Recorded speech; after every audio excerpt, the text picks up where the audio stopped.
Magister Fernando León, analista político y docente de la UIDE.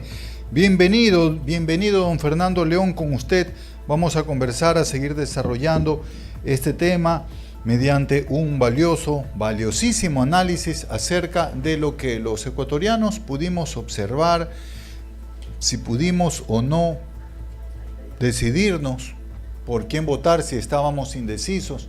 Porque quienes ya han decidido su voto, ayer en redes sociales expresaron y ratificaron su apoyo por uno o por otro de los candidatos. Pero lo más grave es lo que compartíamos aquí, cómo se vienen banalizando y relativizando términos como narcotráfico y corrupción, porque es tan fácil ya utilizar un debate para señalar, decir, acusar de que su contrincante o su contendor es tal o cual cosa. Ya estamos en un nivel en el que deberían saltar las alertas en cuanto a eso. 7:05 de la mañana, muchísimas gracias por estar aquí, Magister, con nosotros para conversar acerca del debate. Buenos días. Muy buenos días, gracias por la invitación y un saludo a todos los que nos escuchan por la 96.9. ¿Qué le pareció el debate? Primeramente, la pregunta de cajón. Como analista, usted me imagino que estuvo ahí no solamente como un televidente normal y corriente, sino tomando sus apuntes. Ya a los 10 minutos dejé de tomar apuntes.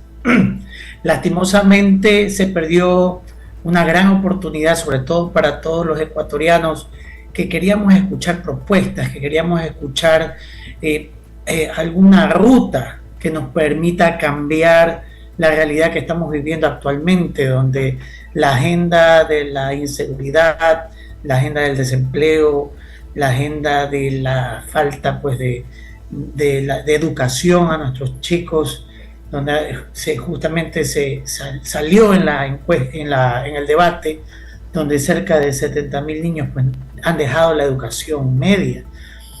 Era importante conocer cómo vamos a cambiar esa realidad, pero lo que vimos es una batalla de quién es más narco, ¿no? ¿Quién tenía más amigos vinculados al crimen organizado? Y en esa línea de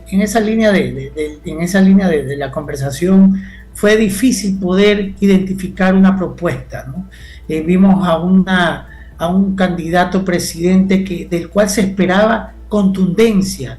Esto era como un partido de fútbol, ¿no? Donde se enfrentaba el Real Madrid y Deportivo Saquicilí y este no estuvo a la altura. Asimismo, el presidente de la República debió haber sido contundente con cifras, con datos, con obras, visibilizar su gestión y por qué debemos continuar en esa misma línea durante los próximos 4 años. Lastimosamente, se centró en atacar también. Por ahí estuve viendo una cifra de la inteligencia artificial. Hubieron 51 confrontaciones durante el debate, de las cuales 31 correspondieron a la candidata Luisa González y 20 al candidato presidente Daniel Noboa. Entonces, esa fue la tónica del debate y muy poco quedó para resaltar, y más bien comparto con usted las alertas son claras y evidentes, en las cuales tenemos a 2 propuestas para hacer el gobierno y que no, desde mi perspectiva, no han llenado las expectativas de quienes todavía no saben por quién votar. Así es, doctor. Gracias por ese primer resumen y realmente a mí me pasó lo mismo, la verdad. Ya mis 53 años y mi ejercicio periodístico por cerca de 3 décadas, realmente recuerdo el debate que vi cuando era niño. Lo vi en una ciudad manabita, Jipijapa, a donde me llevaron de paseo en esta época de vacaciones, entre el ingeniero León Febres Cordero y el doctor Rodrigo Borja. En esas elecciones ganó el primero por las listas 6 y luego le sucedió Rodrigo Borja. O sea, había una cuestión pendular aquí en el país tras cada elección, cuando volvimos a la democracia, luego de la última dictadura militar, así como sucede en Chile. Primero izquierda, después derecha y viceversa, pero Chile sigue un rumbo. Tiene políticas de Estado. En el Ecuador, en cambio, proliferaron los partidos y movimientos políticos y parecería que ahora volveríamos al orden con 2 candidatos que pasaron al balotaje con la gran mayoría de votación. Pero cuando esperamos el debate y ver propuestas, lo que vemos son ataques, pues, mi doctor Fernando León. Son ataques y acusaciones que banalizan estos términos de criminalidad. Ya no se nos eriza la piel, ya nos estamos volviendo insensibles y a esto está coadyuvando la misma clase política. Realmente, ¿cómo mejorar nuestro país ya para el futuro? Ya lo hecho está. ¿Cómo mejorar este tipo de debates? Porque dice, por ejemplo, Diario Expreso en su emisión de hoy, que el mismo formato no ayuda a que los debatientes hablen de su plan de trabajo presentado cuando se postularon. Bueno, definitivamente el Ecuador no ha tenido políticas de Estado, sino políticas de mercado. Aquí es quien ofrece más, quien regala más. Fue muy preocupante escuchar al candidato presidente hablar de bonos para las mujeres, bonos para los militares, bonos. Y la pregunta que nos hacemos muchos de los que revisamos continuamente pues las cifras, es de dónde vamos a sacar todo el dinero para poder subsidiar todos estos programas que pretende implementar el presidente y que durante este año y pico de gestión no se han visibilizado, ¿no? Hablamos de un plan de seguridad que nunca apareció, de cómo nos subieron un impuesto para aportar supuestamente pues a la lucha contra la inseguridad, que tampoco ha sido efectivo y no se ha visto en la práctica pues justamente esa aplicación de ese impuesto que nosotros dimos como ecuatorianos. Vemos que las Fuerzas Armadas necesitan de equipamiento, necesitan de su rancho, y ellos también tienen esas necesidades y que todavía no se ha visto en el territorio pues ese apoyo gubernamental. Es importante el debate, por lo menos lo tenemos, antes no lo teníamos, por lo menos instaurado. Yo creo que eso es valioso, estos ejercicios democráticos. Yo creo que no debe haber solo un debate, yo creo que deberían haber por lo menos 3, tal vez uno en una universidad privada, otro en una universidad pública, así como se estila en otros países, porque como podemos observar quedan muchas interrogantes aún, ¿no? Entonces un solo debate no basta. Y yo creo que ante la falta de propuesta de los candidatos, yo creo que la ciudadanía debe plantear esas propuestas. Yo pienso que es importante que nos activemos los diferentes colectivos, la academia, para trasladar estas inquietudes a los candidatos. Tenemos 3 semanas, empieza una campaña que, bueno, el debate ha sido en este caso nuestro punto de partida. No creo que el debate haya movido algún voto. Yo pienso que los fans del candidato presidente se mantienen cautivos, igualmente los votantes de Luisa González se mantienen. Más bien ese gran porcentaje que todavía está indeciso, en estas semanas va a tomar ya una decisión el día de la elección. Aquellos que han votado nulo, bueno, ese voto es muy volátil, va a depender de la emocionalidad del momento y de las circunstancias que se presenten. Y eso va a ser lo que incline la balanza entre una y otra tendencia. Lo que queda en el futuro es incierto desde el punto de vista de que no hay una visión de país. Todavía no hemos llegado a consolidar ese ideario que necesitamos los ecuatorianos para saber hacia dónde debemos ir o cuál va a ser el proyecto Ecuador, ¿no? Y yo creo que esa es la gran deuda que nos deja la clase política. Yo pienso que los partidos políticos deben entrar en una profunda reforma.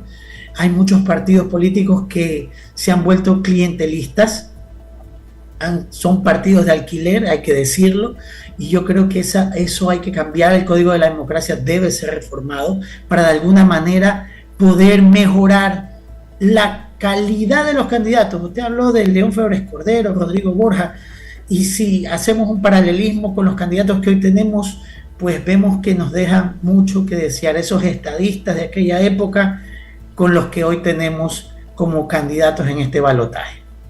Y resulta que a León Febres Cordero también le pasó, eso fue un atentado de la guerrilla en el Sote, en el nororiente ecuatoriano, también le pasó y lo manejó muy bien el tema este del taurazo por el que pasó, un presidente del que ni se pensaba que incluso un compadre que era comandante de la Fuerza Aérea se atreviera a hacerle aquello, pero pasó por todo eso, incluso es recordado. Luego pasó a ser diputado y alcalde de la ciudad de Guayaquil, murió como diputado. Entonces, son otros tiempos que se rememoran, pero tratando de hacer propuestas para que se tenga esa valentía. Como decía aquí, este análisis de la página 3 de Diario Expreso, dice que se tachó de narco al presidente de la República en ejercicio. Se lo tachó de narco y recién al final algo respondió, dice este análisis, a esa afirmación, cuando tenía que haber sido un escándalo. Tenía que haber sido un escándalo. ¿Qué pruebas tiene? Una investigación en una fiscalía a una representante legal de una empresa bananera, si aquí en el país es consabido, doctor Fernando León, es consabido que se contaminan los contenedores, tanto en Puerto Bolívar como en el puerto de Guayaquil. No sé si ocurra lo mismo en Manta y en Esmeraldas. Bueno, que se ha generalizado estas actividades delictivas y también se ha visto cómo ciertos malos elementos policiales y ciertos miembros de la función judicial son cómplices justamente de esta realidad que hoy vivimos, que se ha enquistado en el Ecuador. Antes se decía que nuestro país era un lugar de tránsito de la droga. Hoy hablamos de que es un centro de acopio, distribución y sobre todo ya el consumo también se ha enquistado en nuestra sociedad, sobre todo en nuestros jóvenes. Aquellos jóvenes que no han tenido acceso a la educación, aquellos jóvenes que no han podido entrar en la universidad, aquellos jóvenes que no han tenido la oportunidad de poder tener un trabajo honesto que les permita satisfacer sus necesidades básicas. Entonces son caldo de cultivo para estos grupos delictivos que les ofrecen dinero, que les ofrecen estatus y donde también pues la familia se ha visto comprometida con estos grupos, ¿no? Entonces yo creo que son muchos factores que deben ser abordados desde un punto de vista estatal, institucional y con un compromiso de todos los que hacemos el sector político, los sectores académicos, los sectores sociales, para poder combatir esta dura realidad que tenemos. Por eso es importante que quienes optan hoy por llevar adelante pues, una candidatura presidencial, este proyecto político, nos ofrezcan esas vías para poder salir del marasmo en el cual nos encontramos. Y es lamentable que estas aspiraciones no se logran concretar. Más allá de las cifras que se presentaron, hay muchos temas que también quedaron fuera. Por ejemplo, aspectos como las relaciones internacionales, que yo creo que son fundamentales para poder desarrollarnos como país. No vivimos en el mundo solitos, pues, ¿no? Nosotros dependemos de nuestros vecinos. Incluso vemos como Colombia y Perú han sufrido realidades tan traumáticas. Por ejemplo, ellos vivieron el terrorismo en primera línea, ¿no? Por un lado Perú con el Sendero Luminoso y esa época del terror, y por el otro lado Colombia, donde fue azotada por el narcotráfico. Y vemos cómo esos países han tenido un crecimiento económico. No podemos ni siquiera compararnos, a pesar de tener el dólar como una moneda fuerte, no hemos tenido crecimiento económico. Entonces, en materia internacional, nosotros debemos también empezar a abrir nuestros mercados, a trabajar en función de lo que demanda pues este mundo multipolar. Pero tampoco hemos tenido esa visión. Entonces nosotros somos un barco sin rumbo en este momento, donde la gran mayoría de ecuatorianos está entre una y otra tendencia pero no logramos todavía consolidar ese proyecto país.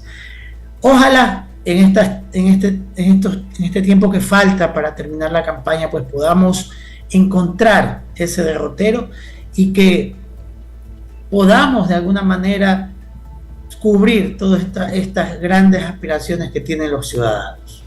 Fernando, en días pasados se hablaban de que había cerca de 1 millón, un poco más, un poco menos de 1 millón de votos flotando entre los que pertenecen a la que quedó en al que quedó en tercer puesto, a la candidata que quedó en cuarto puesto y a los candidatos que no alcanzaron ni el 1%. Se hablaba de 1 millón de votos que estarían siendo cotizados, que son ansiados por ambas candidaturas para que sumen a su favor. Y resulta que son tan valiosos unos cuantos miles de votos para decidir hoy por hoy en el balotaje, que no sé cuánto ayudó el debate para conseguir aquello, para conquistar a esos indecisos. Ojalá, como dice usted, en el devenir de la campaña, en el desarrollo, se pueda vislumbrar no solamente lo que ofrecen, sino cómo hacerlo. Porque yo también puedo decirle a alguien, mira, yo te voy a dar la mejor vida, te voy a llevar a pasear, te voy a hacer conocer medio mundo o todo el mundo. Pero ¿cómo, pues? Se necesita esto, se necesita producir. Y lamentablemente el sector privado es el que se promociona por su cuenta. En días pasados entrevistábamos aquí a un promotor de una de las cámaras de la producción de una feria en Estados Unidos de productos ecuatorianos, con esas cuerdas de extrañar la alimentación ecuatoriana, el chifle, el maduro, promover estos productos en esos mercados, pero todo viene del sector privado. ¿Qué pasó, por ejemplo, con Corpecuador, que era un ente paralelo a Corpey, que era privado, que venía del sector privado? Ese tipo de cosas, por ejemplo, de eso no se habló. Lastimosamente, como le decía, quedaron muchos temas por fuera importantes, trascendentes, y que dejaron esa sensación de que nos faltó más, nos faltaron más propuestas.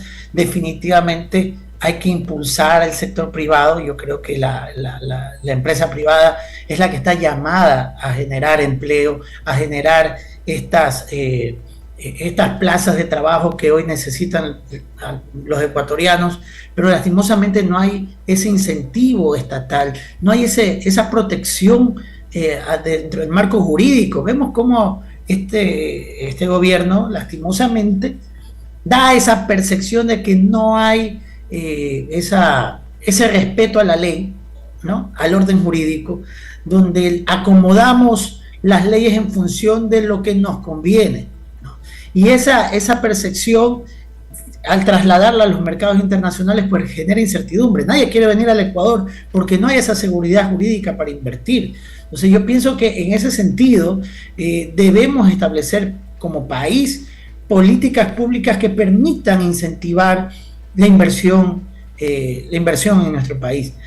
Ojalá, como le decía, en estos próximos días se empiecen a generar estas tesis y que podamos escuchar de quienes están optando por la presidencia de la República propuestas claras en torno a estos temas que quedaron en el tintero y que van a movilizar definitivamente esos votos que están pendientes, ese cerca del 12%, de los cuales sabemos que hay un grupo que representa pues los votos de Leonidas Issa, que son un sector que ha sido permanentemente también olvidado por el país, ¿no? El sector rural, el sector indígena.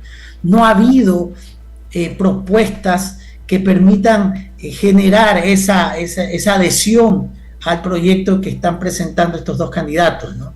Ya en los días anteriores ya se han presentado algunas adhesiones, algunas facciones del movimiento indígena han mostrado su apoyo a Luisa González, y que definitivamente pues van a ser decisivos, así como también se han presentado otras adhesiones por parte de quienes no llegaron ni al 1%, que se han movilizado ya al candidato Daniel Noboa. hay que entender que los votos no son endosables, pero estas manifestaciones, estas adhesiones públicas, pues van definitivamente a movilizar esa voluntad el día de la elección. De ahí todo dependerá de las propuestas que nos presenten los candidatos y cómo las vayan desarrollando. En ese sentido, pues bueno, volviendo al debate, Luisa González la vimos diferente, una mujer que fue más de frente, más beligerante, ¿no? Tratando de desmarcarse de esa pasividad que mostró tal vez en la segunda vuelta y que ahora ya no se mostró como favorita, sino se mostró como retadora, ¿no? Donde el candidato, el rival a vencer era el candidato. Y en ese sentido, yo creo que la candidata de la Revolución Ciudadana tuvo unos puntos a favor y que al final esos son las sensaciones que fueron dejando luego de el debate de este domingo.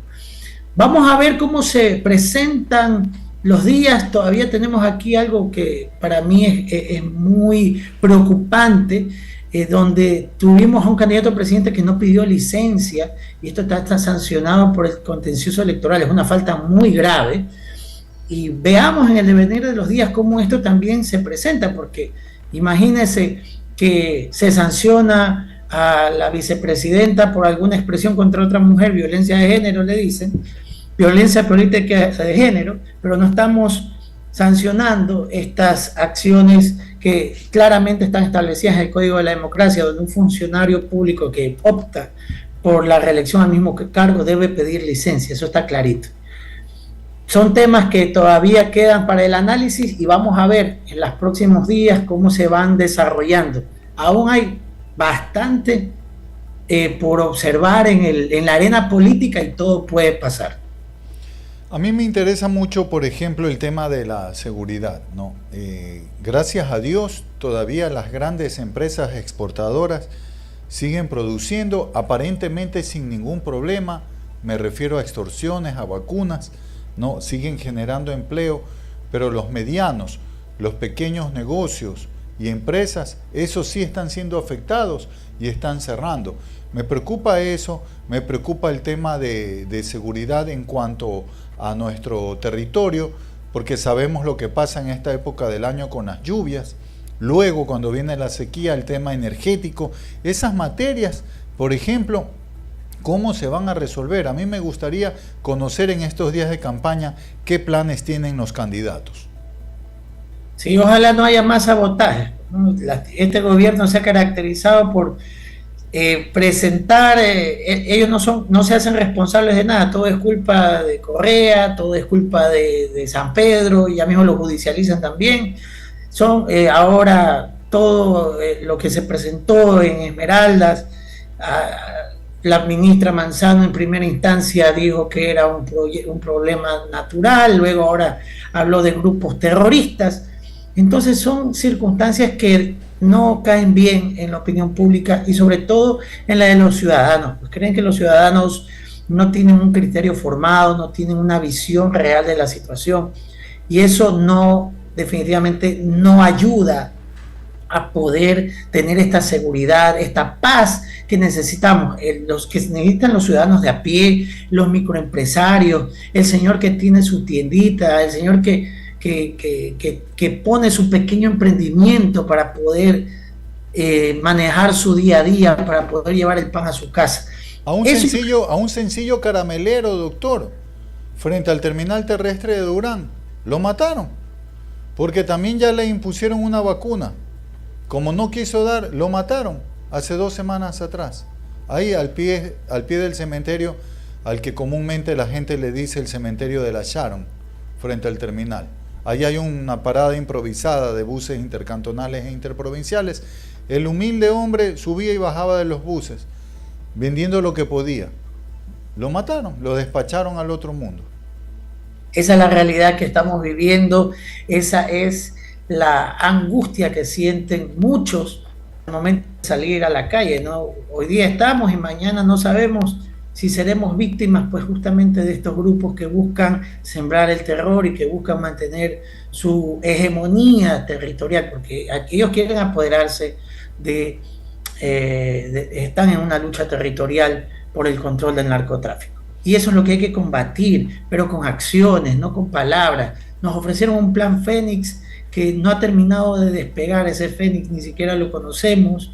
Hemos visto en la práctica que las acciones que ha llevado el gobierno nacional pues han sido insuficientes para poder combatir el crimen transnacional. ¿Y cuál es la respuesta que tenemos? No, la culpa es de Correa, la culpa es de Lazo, la culpa es de Moreno. Entonces, ese tipo de falta de asumir esa responsabilidad lleva a esta sensación de inseguridad ciudadana, de desazón y de finalmente, bueno, salgamos a la calle y veamos qué pasa, nos encomendamos a Dios y Él es el único que nos va a cuidar.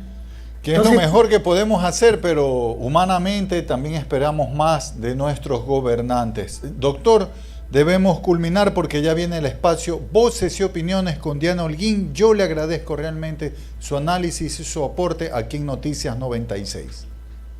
No, gracias por la invitación y definitivamente todo este espacio aporta justamente a lo que queremos transmitir pues, a la ciudadanía, esta creación de propuestas que permitan generar el debate para poder encontrar justamente el camino hacia el Ecuador que todos queremos.